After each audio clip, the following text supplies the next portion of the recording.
In other news, American basketball star Brittney Griner was headed back to the United States after being released from a Russian prison in exchange for an arms dealer known as the Merchant of Death. President Joe Biden announced Griner's release in an address to the nation at the White House. While Griner's family and friends celebrated her release, another American held in Russia, Paul Whelan, a former U.S. Marine detained since 2018 and accused of spying, wasn't part of Thursday's exchange, and he told CNN he was greatly disappointed.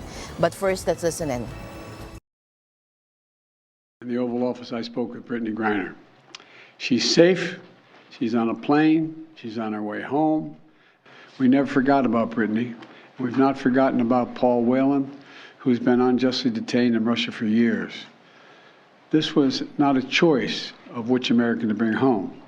We brought home Trevor Reed when we had a chance early this year. Sadly, for totally illegitimate reasons, Russia is treating Paul's case differently than Brittney's. And while we have not yet succeeded in securing Paul's release, we are not giving up. We will never give up. Фамилия. Приедешь сюда? Да? Молодец. Приезжай.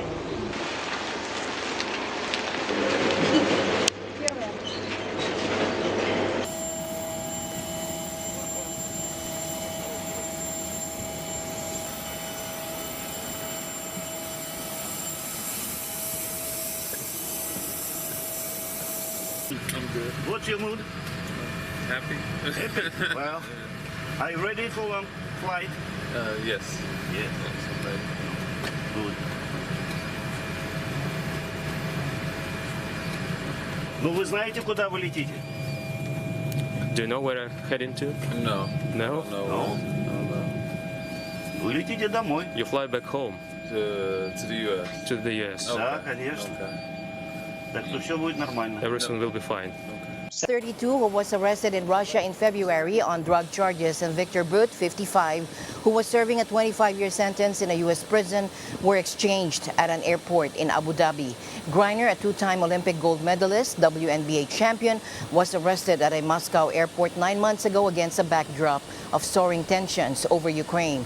She was accused of possession of vape cartridges with a small quantity of cannabis oil and sentenced in August to 9 years in prison.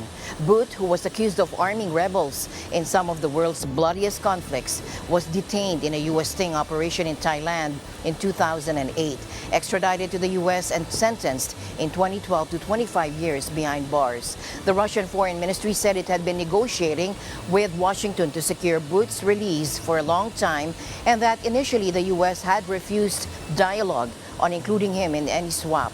Nevertheless, the Russian Federation continued to actively work to rescue our compatriot. It said the Russian citizen has been returned to his homeland. The 2005 film Lord of War, starring Nicolas Cage, was based in part on Bout's arms trafficking exploits, and he has been the subject of several books and TV shows.